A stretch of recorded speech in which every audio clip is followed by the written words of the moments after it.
بسم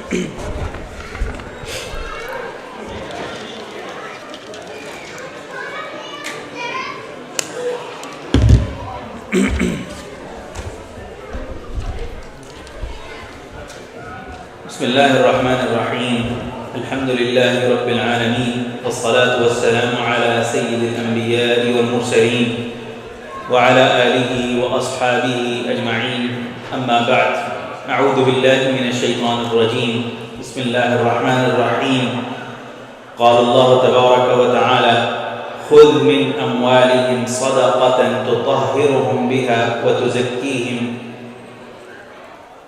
وقال تعالى وما آتيتم من زكاة تريدون وجه الله فأولئك هم المضعفون صدق الله العظيم اللهم صل على سيدنا مولانا محمد كلما ذكره الذاكرون وصل على سيدنا مولانا محمد كلما غفل عن ذكره الغافلون اللهم صل وسلم على عبدك ورسولك اللهم صل على سيدنا مولانا محمد أفضل صلواتك.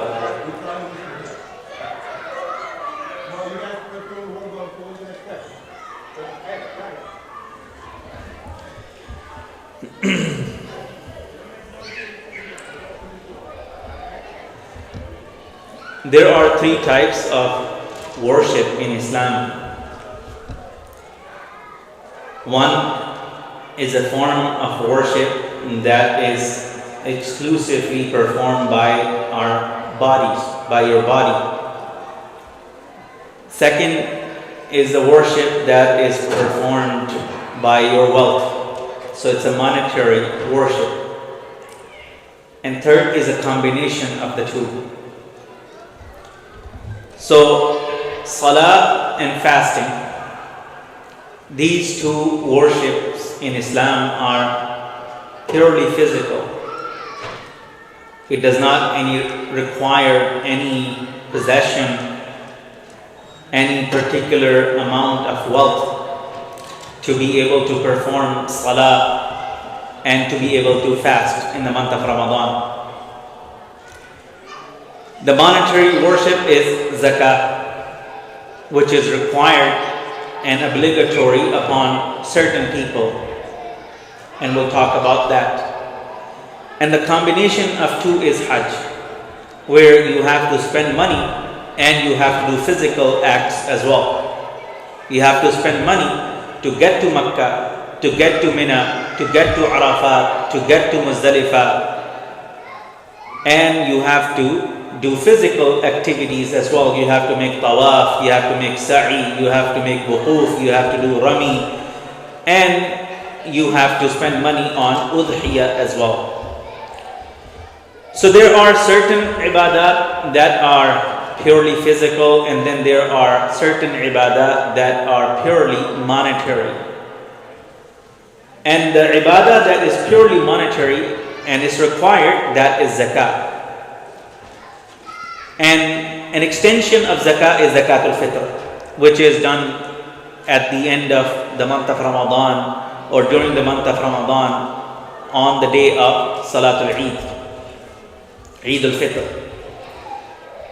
Another extension of that is udhiyah, where you spend money to buy an animal which you slaughter in the path of Allah subhanahu wa ta'ala.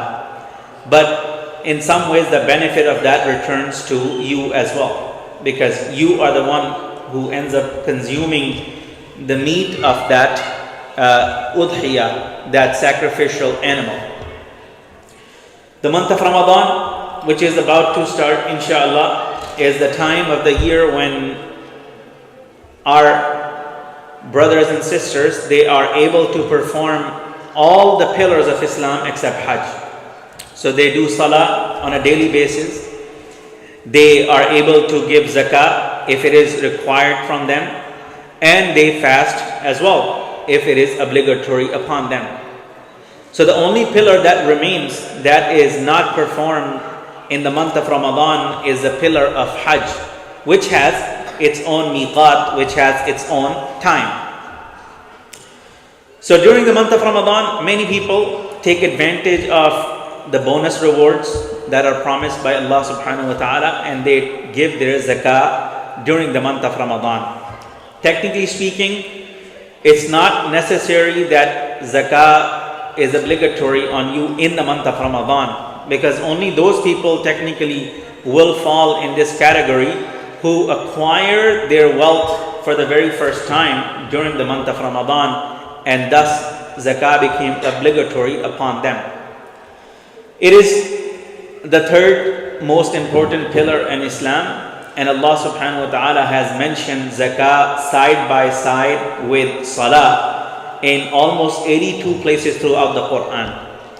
The second year in the history of Islam, in the history of the seerah of the Prophet ﷺ after migration, is very important, because it was the second year of migration when fasting became prescribed, and that was also the year when zakah became prescribed, and that was also the year when zakatul fitr or fitra became prescribed.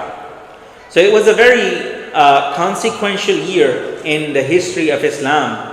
And this was also the year when Allah subhanahu wa ta'ala granted Muslims clear and decisive victory at the Battle of Badr. So a lot of things happened in the second year of the migration of Rasulullah sallallahu alaihi wasallam.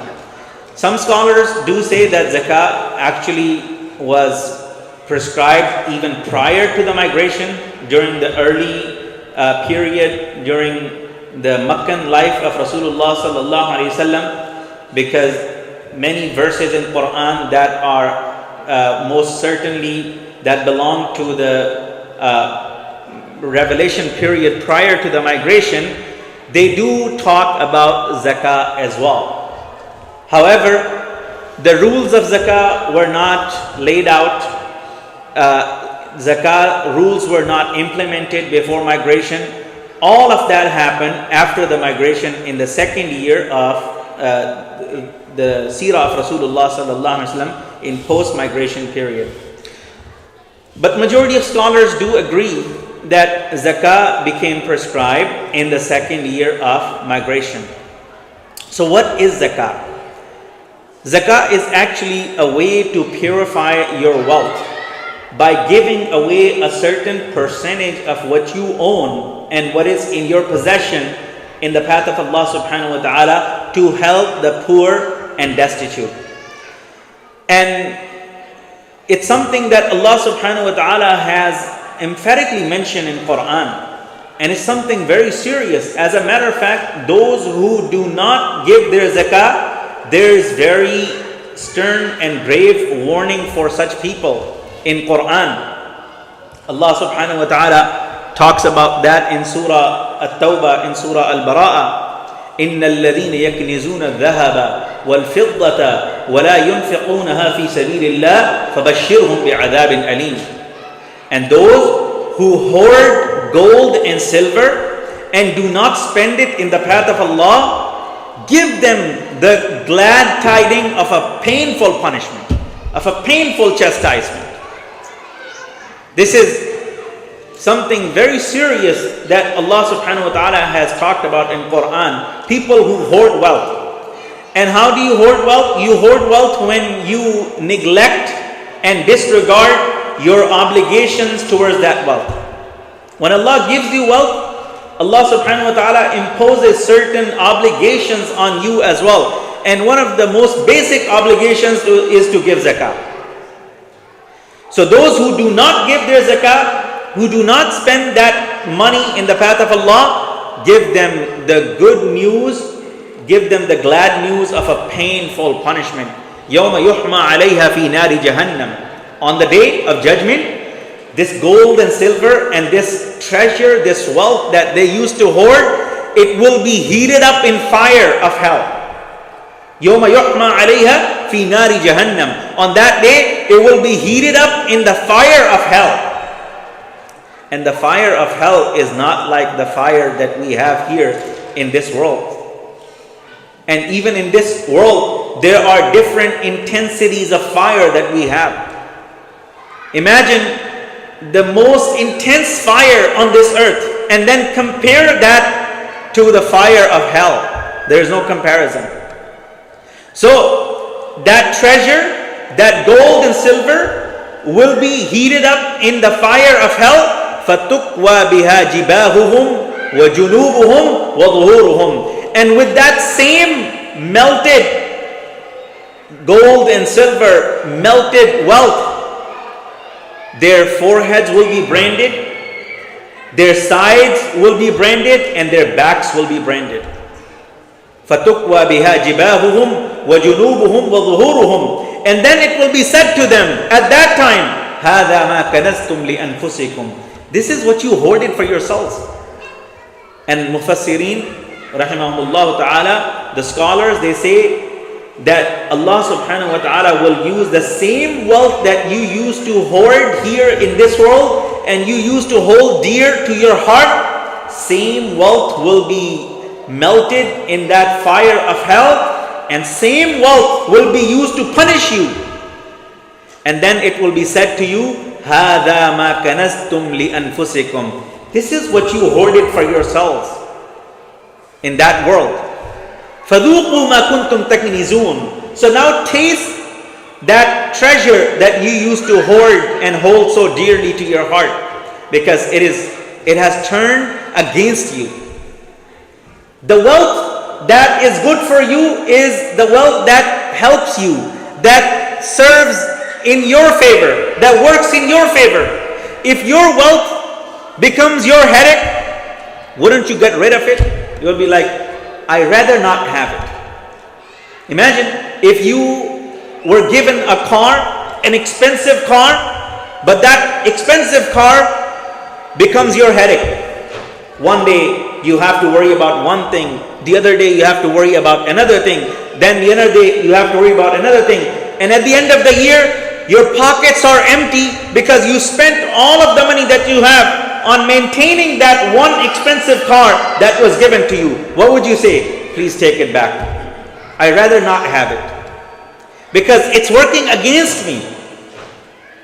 So the wealth that people hold so dear to their hearts in this world and do not spend it in the path of Allah subhanahu wa ta'ala, do not fulfill the rights of that wealth, then that same wealth will turn into their enemy on the day of judgment, and that same wealth will be used to punish them.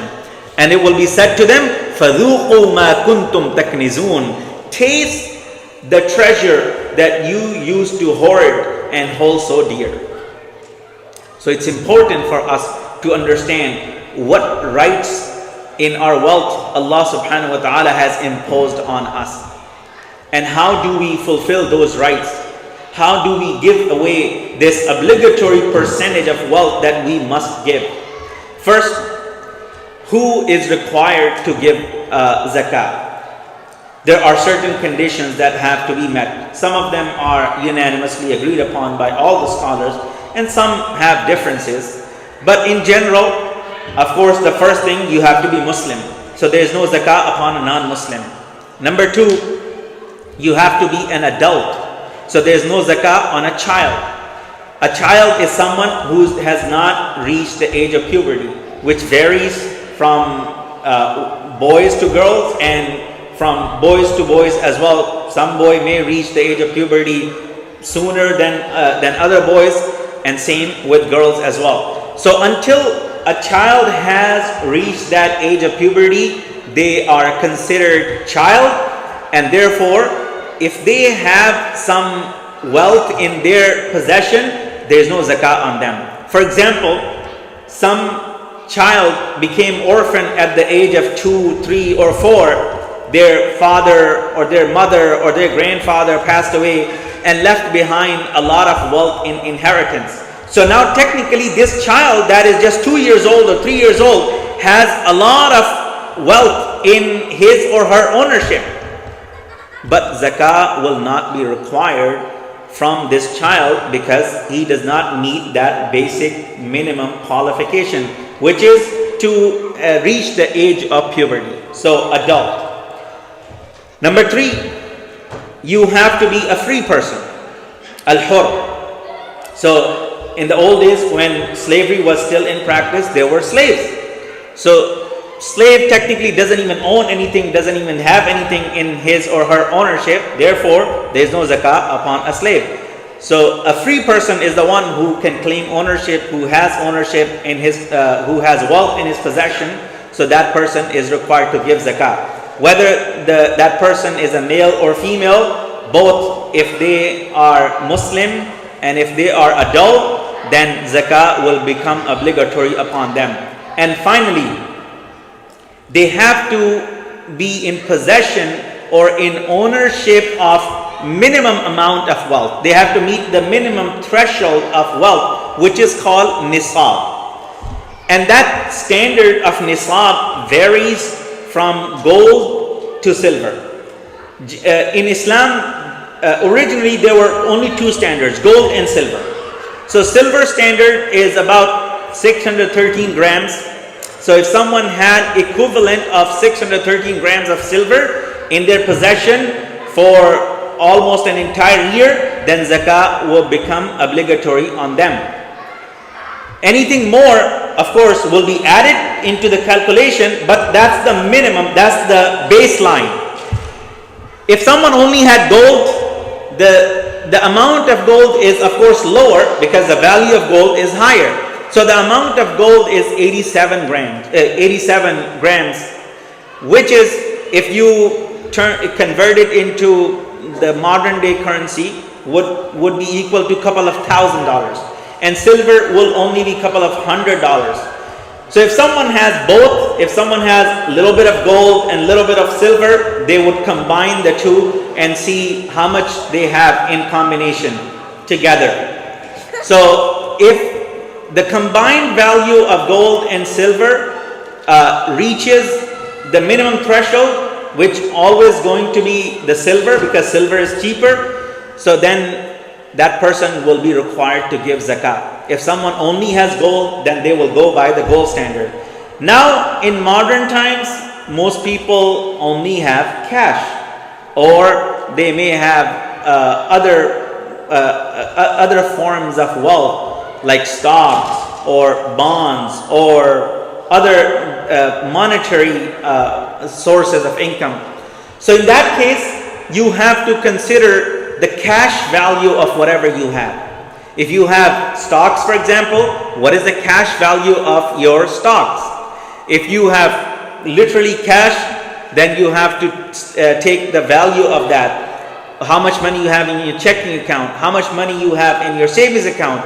So you put all of that together and see how much you have. If everything that you have, you put the value of all that together, and it exceeds that minimum amount, which is about 612 grams of silver or its equivalent in cash value, then zakah will become obligatory upon you. Another condition that's related to that is hawlanul hawl, which means a full year has to pass by. But that condition applies normally for the first time. Let's say you got a job today for the very first time in your life and you started earning money and you got your first paycheck. So now you have enough money that zakah becomes obligatory upon you. Now you have to start your year from that time. The day you got your paycheck, that's the day you start counting your year, your zakah year. And then next year, lunar year by the way, so let's say you got it on the first day of Ramadan. So next year on the first day of Ramadan, you will see how much you will have. How much you have in your possession. How much cash you have. How many bonds you have. How many stocks you have. And then you put all of that together and see what is the cash value of all of that. And then you give zakah, which is 2.5%. So let's say you have $100, you'll give $2.50. You have $1,000, you'll give $25. So 2.5% of whatever you have, you will give in zakah. Now, there are, of course, technical issues as well. For example, a person may have started earning his paycheck, let's say $1,000 or $2,000 or $4,000, but he's also spending money almost equally. So he may earn $1,000 or $4,000, but he's paying his rent, or he's paying his mortgage, he's paying his electricity bill, he's paying his phone bill, he's paying his car payment, he's paying his auto insurance, and all of that. So at the end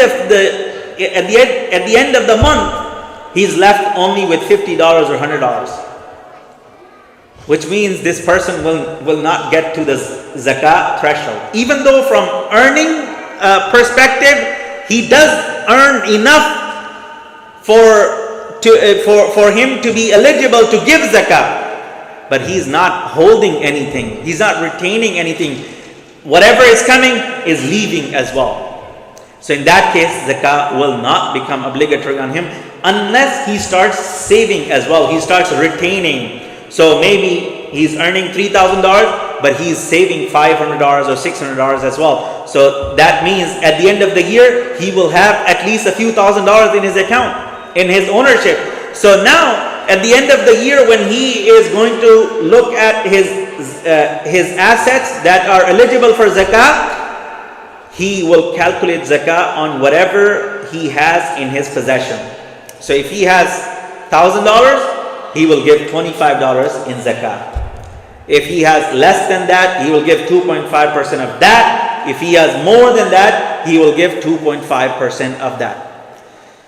Now, another scenario is if someone has, let's say for example, $5,000 on the day that he is calculating his zakah, but he has outstanding payments. He needs to pay his rent, which is, let's say, $1,500. He has to pay his electricity bill, let's say $200. He has to buy groceries. He has to make other outstanding payments. So the scholars do allow, in case of such a person, to make deduction from the total value that he has. So let's say he has $10,000 at the end of the year that he must give zakah on. He may be able to deduct the outstanding payments, maybe the payment of his rent, his mortgage, maybe the payment of his electricity bill, maybe the payment for his phone bill, the essential payments. And then he can calculate zakah on the remainder of that. So let's say he's left with $5,000 after setting aside all the outstanding payments. So he will give zakah on $5,000, not on all $10,000. This is a concession that is given by scholars, and the reason why this concession is granted is because if someone is not given this kind of concession, they may end up becoming broke themselves. Islam's goal is not to make you broke. Islam's goal is not to put you in the category of fuqara, so you end up taking zakah. Islam's goal is so you can share what you can share from the money that you have with those who are poor and who are in need. So that's why they allow these kind of deductions and these kind of exemptions when you are calculating zakah. So technically your zakah becomes due the day you became sahibun nisab, you became owner of that minimum threshold of wealth.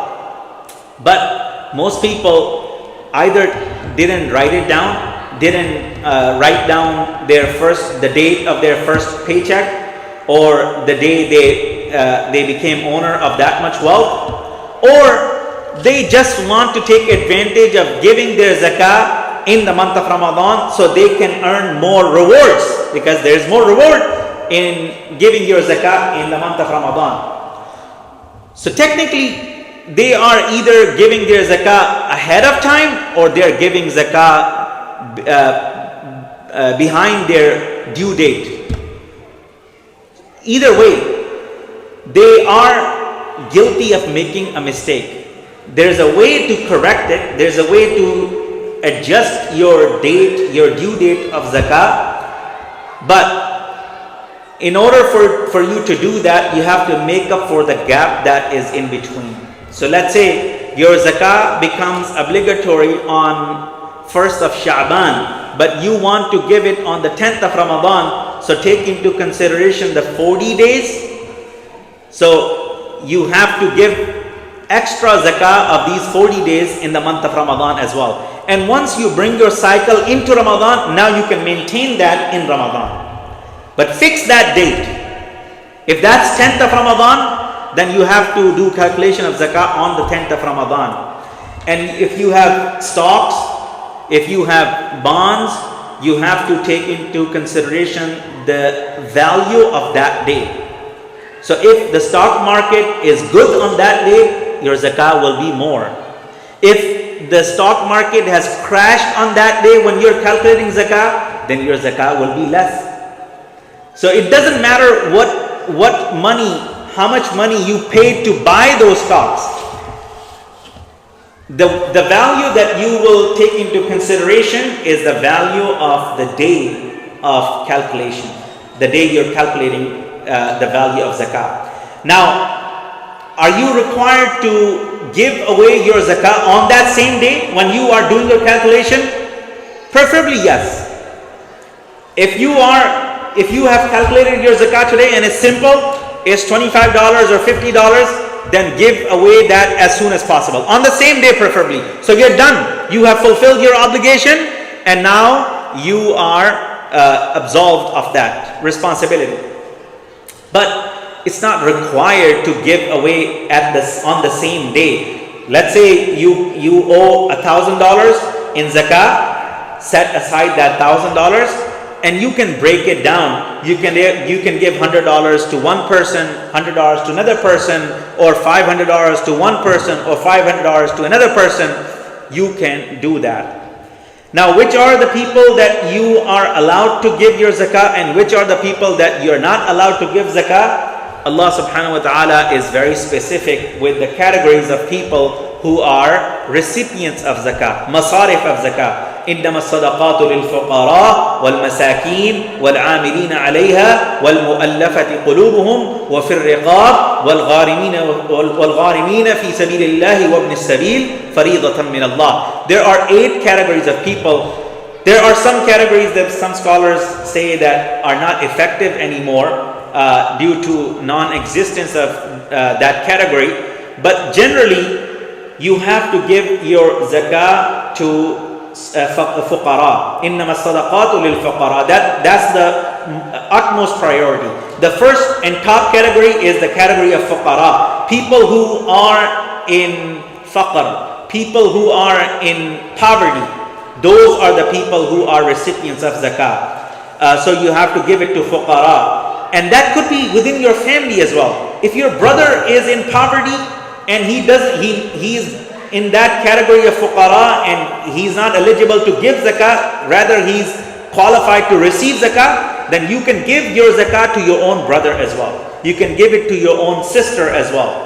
You can give it to your own uncle as well. You can give it to your own aunt as well. And you can give it to your cousins and your other extended relatives as well. But you cannot give your zakah to your own father or to your own mother or to your own son, or to your own daughter, or to your own spouse, or to your own grandfather, or to your own grandmother, or to your grandson or granddaughter. So these are relatives that you cannot give your zakah to, even if they are eligible and if they are poor. If your father is poor, help your father from other sources of income, from other money, not with zakah. Likewise with the mother, or with the son, or with the daughter, but not with zakah. But you can give zakah to other relatives. As a matter of fact, if you help your family members, your relatives with zakah, you get double reward. One reward is for giving zakah, and another reward for helping your relatives, your family members. And you don't have to inform them. You don't have to announce it when you are giving your zakah to them. Once you have satisfied yourself that yes, they are eligible to receive zakah, you can send it to them and you can even give it to them as a gift. You can say, this is my gift to you. I'm helping you with your rent, for example, this month, or I'm helping you with your insurance this month, or your health insurance this month, for example, and this is my gift to you. You don't have to say, Some people feel embarrassed. If you tell them this is zakah, they will say, no, I will never take zakah. So you can save their dignity and their honor, and you can just let them know that this is just a gift. But in your heart, you make the intention that this is the zakah that I have to give. So fuqara are the first and topmost, and masakin, people who are destitute, who are also in need. These are, some scholars say faqir is someone who has nothing, and miskin is someone who has something but not enough. So faqir could be someone who's literally begging on the street and has nothing, not even money to buy food. And miskin could be someone who has enough, but he's not able to meet his needs. For example, look at the family of Abu Talib, the uncle of the Prophet ﷺ. He was making money, but not enough, because he had a big family. So if someone has income, has job, and has some financial support, but it's not enough. Every month or every other month, he has to get some help from someone to pay his electricity bill, or to pay his grocery bill, or to pay his rent. So even though they are actively making money, earning money, but it's not enough. So you can help those people as well. So some scholars say miskin is that person who has some wealth, but it's not enough to meet their needs. In that case, you can help them with zakah as well. Same applies to zakatul fitr as well. Zakatul fitr has to be given to the needy and the poor as well. Can you give your zakah to masjid? No. Your zakah cannot be given to a masjid. Your zakah cannot be given to an organization for their own benefit and for their own use. If an organization is collecting zakah and it is going to distribute it to the needy and to the poor on your behalf, that's fine. Then they are just acting as an agent, as a middleman. They're simply collecting it from you, and then they are going to redistribute whatever they are going to collect, and they're going to send it to the needy and the poor. The relief organizations and charitable organizations in America alone, Islamic Relief and other organizations, they collect hundreds of millions of dollars in zakah just in the month of Ramadan. The month of Ramadan is that month in which they collect hundreds of millions of dollars in the category of zakah. So it has to go to the right people. The reason why masjid is not able to accept zakah, because masjid cannot claim ownership. Masjid is not a person. Masjid is not individual. Masjid is an entity that is serving the people. Yes, masjid can also collect it and distribute it on your behalf. We do that here as well. We do accept zakah, but we just accept it as your agent. And then we give it to the people who are in need. We redistribute that same money. Not a single dollar goes to the masjid from that fund, and all of that gets distributed to the people who are in need and who qualify to be the recipients of that fund. So these are some basic information about zakah. So when the time comes, or whenever we have to give zakah, we are aware of that. So we do it right, and we do it properly, we do it exactly, and we don't fall into the category of those who do not give their zakah. Once you give your zakah properly, your wealth becomes purified. And your wealth is not considered treasure anymore at that time. It does not remain kanz, which brings the punishment from Allah subhanahu wa ta'ala. Once you have given your zakah, now your wealth becomes purified. And therefore, you earn the blessing and dua of the Prophet sallallahu alaihi wasallam as well. As Allah says to the Prophet sallallahu alaihi wasallam, "Khudh min amwalihim sadaqatan tutahhiruhum biha." Accept the charity from their wealth, which by accepting that charity, you're going to purify them and you're going to purify their wealth. وَتُزَكِّيهِمْ بِهَا وَصَلِّ عَلَيْهِمْ, and pray for them. If someone is bringing you their zakah, their charity, their sadaqah, make dua for them. Inna salataka sakanul lahum, because your dua is going to bring tranquility and peace to them. So make dua for them as well. Wa akhiru da'wana and alhamdulillah rabbil alamin. Any questions? Yes. Please speak loudly.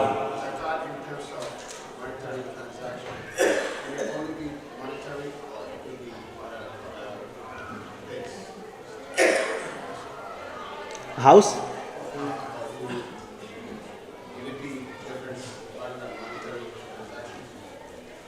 All of these are monetary transactions.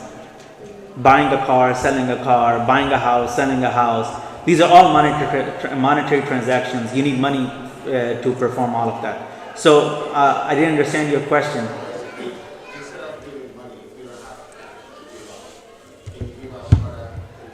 Oh, in zakah. Oh, yes. So the question is, if you are not giving cash in zakah, can you give other commodities in zakah? For example, if you have, let's say you have 100 kilos of olive oil. Can you give olive oil in zakah? Yes, you can give olive oil in zakah. If you have, 100 kilos of dates, can you give dates in zakah? Yes, you can give dates in zakah. As a matter of fact, this is something that has been done throughout the history, throughout the centuries of Islam. People have been giving away in zakah what they own. So let's say you're doing business of dates. So when the time of zakah comes, you give away 2.5% of dates that you have. If you are selling rice, you will give 2.5% of the rice that you have in zakah. So whatever you have, you can give away the same thing in zakah as well to someone who is in need.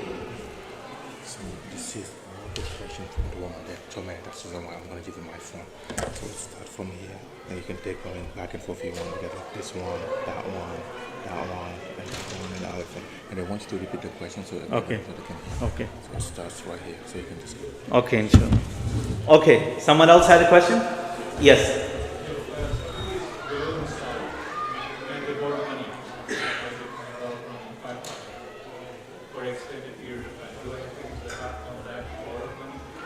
That's a very good question. The question is, if I have borrowed money from someone, do I have to give zakah on that borrowed money? Let's say I had only $2,000, but I borrowed $8,000 from someone, so I ended up having $10,000 in my possession. So do I have to give zakah on the money that I borrowed? The answer is no. You do not give money. You do not give zakah on the money that you have borrowed. However, opposite of that, if you lent money to someone, let's say you gave $5,000 to someone as a loan and you're expecting it to be returned, you have to give zakah on that. So in calculation, you will include that loan as well that you have given to someone else. I hope that makes it clear. Yes.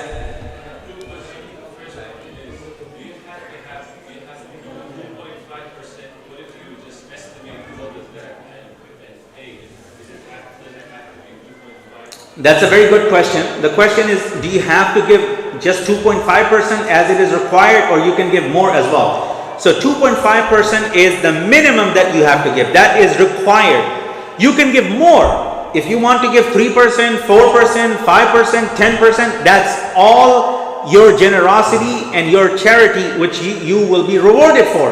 But the minimum is 2.5%. So as a matter of fact, you should try to give more than what you owe. So if you owe $1,000, try to give $1,100. If you owe $1,500, try to give $2,000. Try to give more, but never less. Not even $1 less. Because giving $1 less than what you owe is going to get you in trouble. Huh?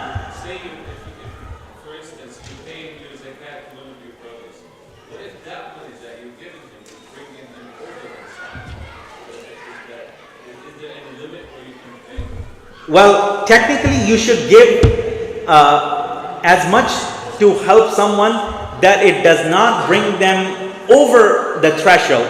But if it does, technically they're not going to be required to give zakah right away. They have to wait a year from there. Okay, so let's say you give someone $10,000. Now, on that day, it brings them above that minimum threshold, but they're not going to have to give zakah on 10,000 right away. They may spend that 10,000 in the next day or next week or next month. They may end up buying a car and they're done. So in that case, no.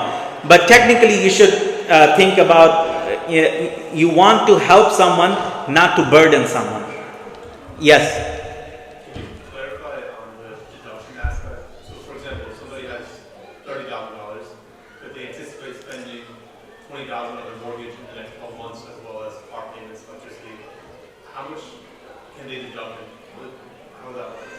So what's the question is, when you are taking into consideration deductions of outstanding payments like rent or mortgage, how much can you deduct? So the answer to that is, what is due immediately you can deduct. So let's say your payment is going to go next week, or 2 weeks from today or 3 weeks from today, when you are doing calculation of zakah, so you can deduct that. Do not go into deducting 12 months of mortgage payments. That takes you to the next year now. Okay, so you are not going to do that. You can take out from your calculation whatever is immediately due, whatever is outstanding. It could be your electricity bill, it could be your car payment, it could be your rent payment, it could be your mortgage payment. You can do that. Yes. Let me take a few questions from the sisters, and then we'll come back. Can Muslims hold bonds? That's a very good question. Security bonds are generally interest-based bonds. So Muslims are not allowed to hold those bonds because they are interest-bearing. And any other bonds that are also interest-bearing, you are not allowed to hold those bonds. But if there is a bond that's just charitable, that's just to help some project, then you can hold that bond as long as interest is not involved in that. There's another question from sisters about 401ks. What if you don't have money to pay the zakah in your bank but have money in a 401k? The account is restricted and you cannot take money out of the 401k unless you are 59.5. What should you do? So that's also a very relevant and very important question about 401k. So the scholars have concluded that whatever money you have accumulated in your 401k account over the years, zakah is due on that. But let's say you have $100,000 in your 401k and you should be paying $2,500 in your zakah, but you don't have $2,500. So what should you do? Should you risk making early withdrawal and pay the penalty and all of that, and then pay that $2,500, or should you not pay at all? So the answer is, you will take into consideration the 401k account value, and you will write it down that in 2023 my 401k value on the day of zakah was $100,000. So the zakah that was due on that was $2,500. So you write it down. You don't have to pay it right away. It will go into deferred payment account. So now when you do get access to your 401k account, and now you're able to withdraw that money, then you make the payment of whatever is the past due is for all those years. So let's say for 10 years you had $2,500 each year. So for 10 years it will be $25,000. You end up withdrawing money, $500,000 from 401k. So you will pay the $25,000, which will be the payment against the past dues of your zakah. So that's the concession that is given. Yes. I'm sorry? No, there is no zakah on equity on your home. The question is, do we have to pay zakah on the equity that we build in a home? No, there is no zakah on the home that you live in. There is no zakah that you have as a rental property. There is no zakah on the equity that you build in a home either.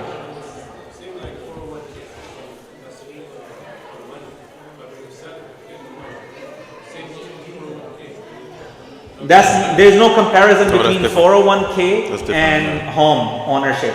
Home ownership is a different.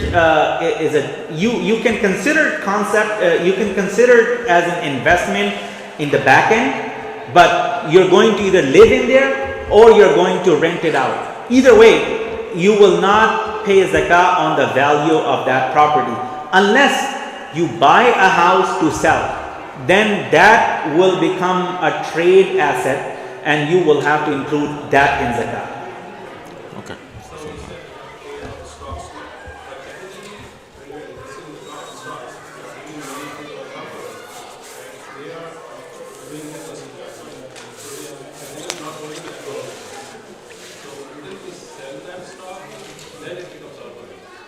That's not so.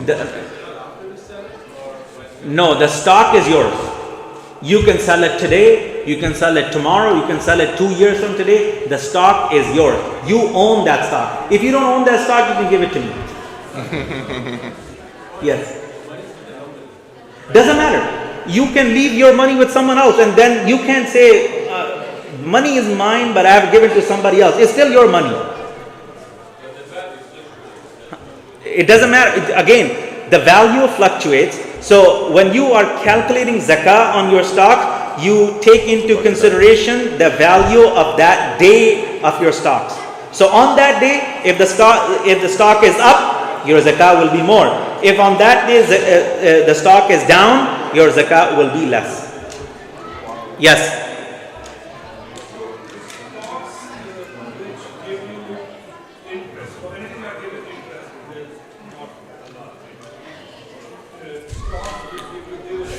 Yeah, stocks don't give you interest.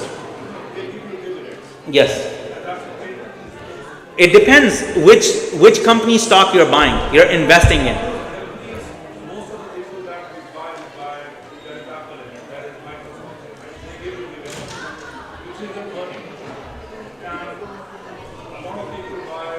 Which is profits. Dividend is a profit.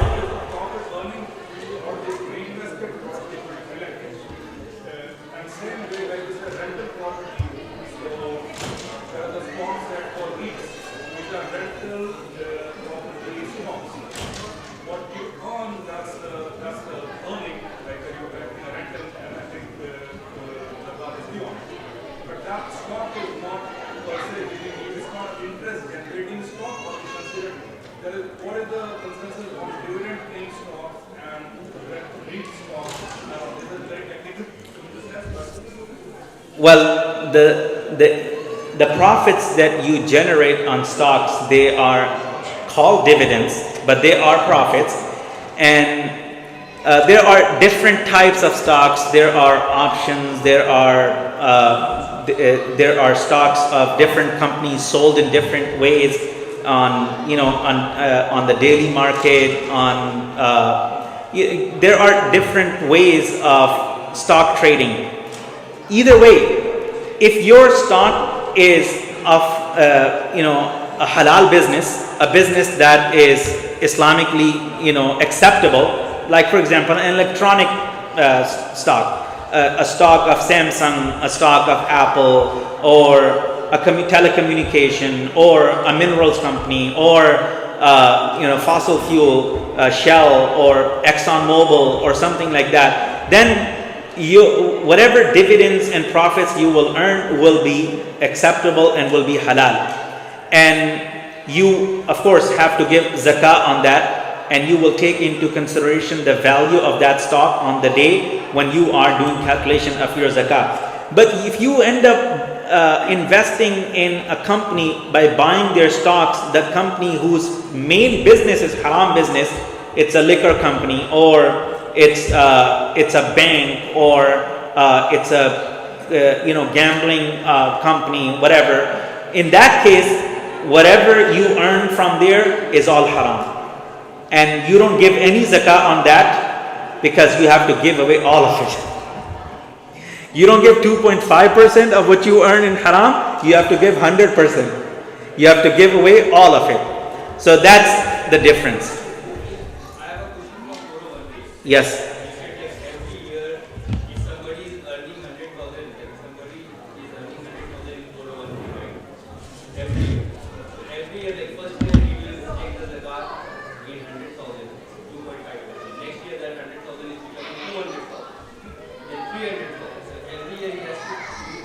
then 300, like it will be like compound. Yes. So it's very simple. A first year when the so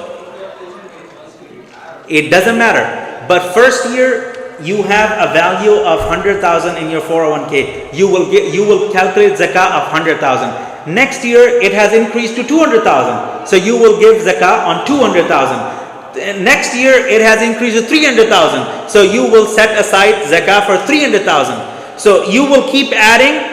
So make sure you write it down. So first year it will be 2,500. Next year it will be double of that. And the following year it will be double of that. So at the end of your retirement, when you are able to access those funds, you may have $5 million in there, but you will owe zakah of $50,000 or $100,000 as well, because that will also keep accumulating based on that. It doesn't work like this, that if you have given zakah on 100,000, next year you will only give zakah on the additional 100,000 that you make. Next year, that same money, and same applies to whatever is in your possession as well. That's why Islam encourages you to keep investing your money. So let's say you have $1 million, you have to give zakah on $1 million. Okay, you are going to end up giving $25,000 on $1 million. So let's say you don't do anything with that $1 million. Eventually that $1 million will be left to nothing, because you'll keep giving zakah $25,000 every year, 23, 22, 20,000. So a time will come, if you didn't do anything with that money, all of that money will go in zakah. So Islam encourages you to circulate your wealth. Islam encourages you to invest your wealth, so that wealth keeps increasing as well, and it benefits the society and the community as well. Another question is, if someone asks you to borrow money and you let them borrow it, they have not paid it back yet because of their hardships, can you tell them they don't have to pay back and count it towards zakah? So that's actually retro payment of zakah, and that's not acceptable. If you make intention of something that's already left from your pocket and say that's zakah, you cannot turn it into zakah. You can make it sadaqah. You can say that's charity, that's sadaqah, I forgive. But you cannot turn that retrospectively into zakah. Once you get it back, then you can give it back to that same person. Or you can find a way, somehow you can tell them, please, somehow bring me that money. And then once they bring it to you, then you give it back to them. Then it can be considered zakah. But you can't, if something is already gone, you can't retrospectively make intention and say, oh, whatever is not coming back to me, I make intention of zakah. That would be one loophole, one trick that people will try to use, that I'm owed money by certain people and they're not going to pay me back, but I also owe zakah of $25,000. So I'll just make intention of that money as zakah, so that way I don't have to give zakah anymore. Another question is, can you give zakah from charity agencies that are collecting zakah on a monthly basis? Example, $100 per month. Is that fine to satisfy the zakah? Again, with the organizations that collect zakah, just vet them. Just make sure those organizations are reliable. Those organizations are redistributing the money that they are collecting from your zakah to the rightful recipients. In that way, that's fine. If you have, let's say, $1,000 of zakah, you can give $100 each month as well. As I said, you don't have to give it right away on that same day. You can give it, in different installments as well. That's acceptable. So if someone automated that on a $100 per month basis, that's fine. That will keep counting towards the total of zakah that is due. Okay. Another last question. Do you have to pay zakah of luxury items you own or excess items? The items that are for your personal use, whether they are luxury items or non-luxury items, you don't have to give zakah. So the furniture in your house, the clothes that you wear, or the house that you live in, or the car that you drive, or the computer that you use, you don't have to give zakah on the items that are for your personal use.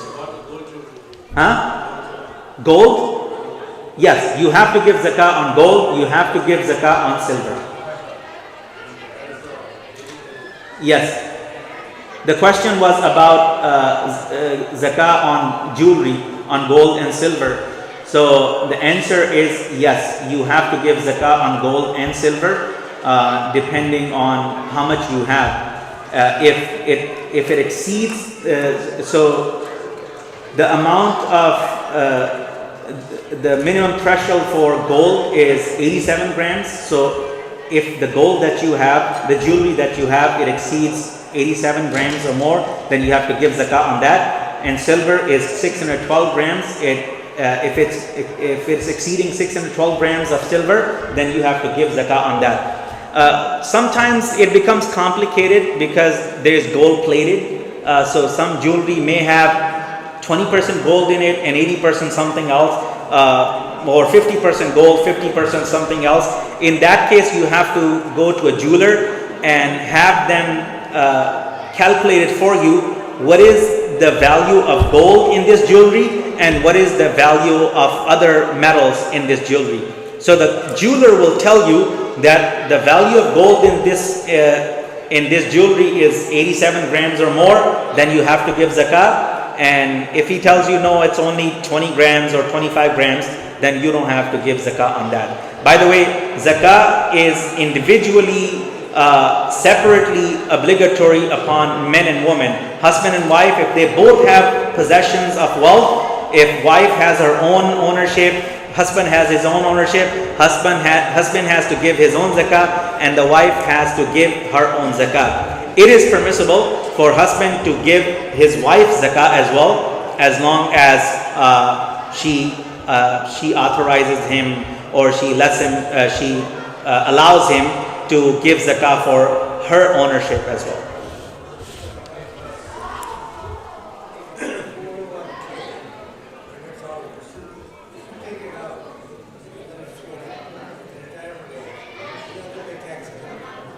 Yes.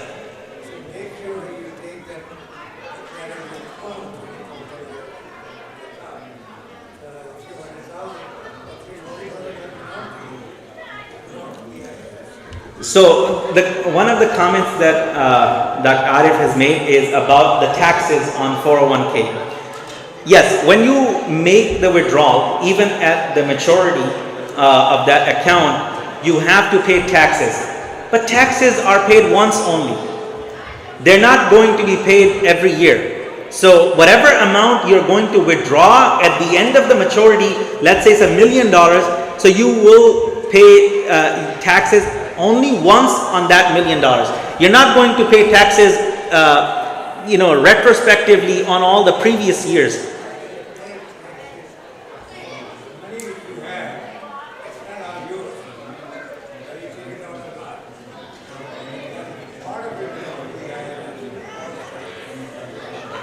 Only in case of withdrawal. If you don't withdraw, if you don't withdraw, that money is not being touched by IRS. It's safe from IRS. Yes. All right. Yes. Mortgages and car leases.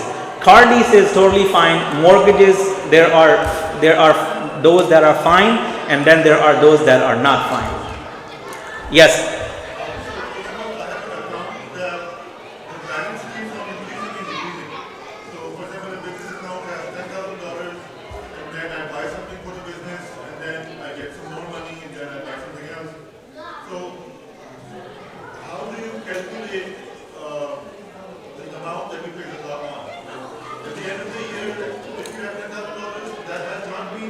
The day of calculation.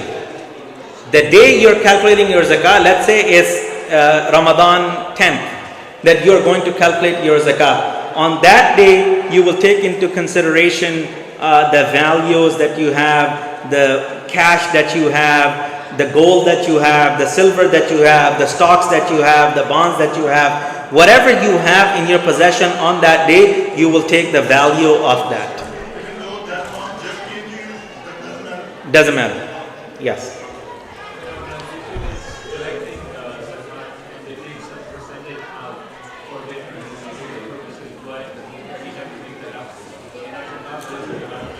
You don't have to make that up. So the question is, if someone is accepting zakah on your behalf to redistribute, and they are also taking an administrative cost or an administrative fee, do we have to compensate that and make up for whatever they are going to take from there? No, you're not under an obligation to make up for what they take from your zakah, but you are under an obligation to give your zakah to someone who's going to redistribute all of it, not 95% or 97% of that. So that's on you to make sure that you are giving it to someone who's going to redistribute 100% of that, inshallah. I know the questions will not end. Yes.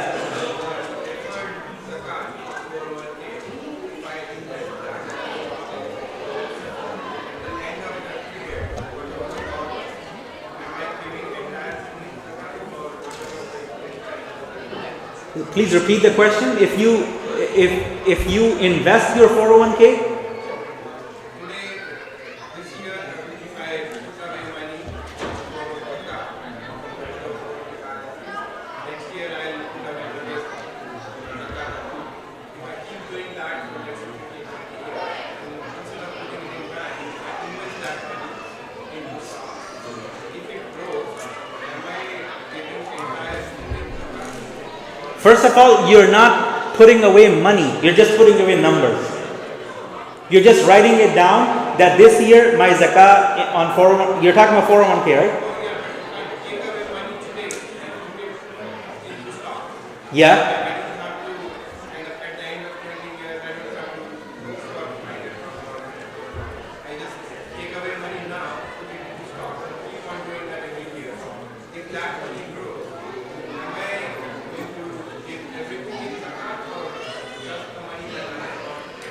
No, just the money that you earn from there. The total value of your assets, because all your stocks are your assets. All of it is your investment. So whatever value of stock that you have, that's the value that you will include in your zakah calculation, and you'll give 2.5% of that. سبحانك اللهم وبحمدك اشهد ان لا اله الا انت نستغفرك ونتوب اليك. اللهم صل على محمد وعلى ال محمد كما صليت على ابراهيم وعلى ال ابراهيم انك حميد مجيد. اللهم بارك على محمد وعلى ال محمد كما باركت على ابراهيم وعلى ال ابراهيم انك حميد مجيد. اللهم إنا نسألك الهدى والتقى والعفاف والغنى. اللهم إنا نسألك العفو والعافية والمعافاة الدائمة في الدين والدنيا والآخرة. اللهم حبب إلينا الإيمان وزينه في قلوبنا وكره إلينا الكفر والفسوق والعصيان واجعلنا من الراشدين. اللهم أعز الإسلام والمسلمين. اللهم انصر المسلمين المظلومين.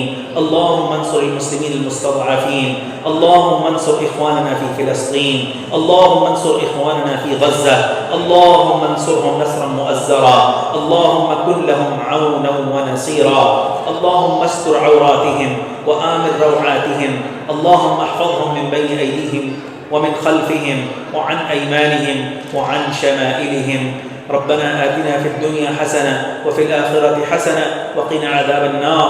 ربنا تقبل منا إنك أنت السميع العليم وتب علينا إنك أنت التواب الرحيم. وصلى الله تعالى على خير خلقه محمد وعلى آله وأصحابه أجمعين برحمتك يا أرحم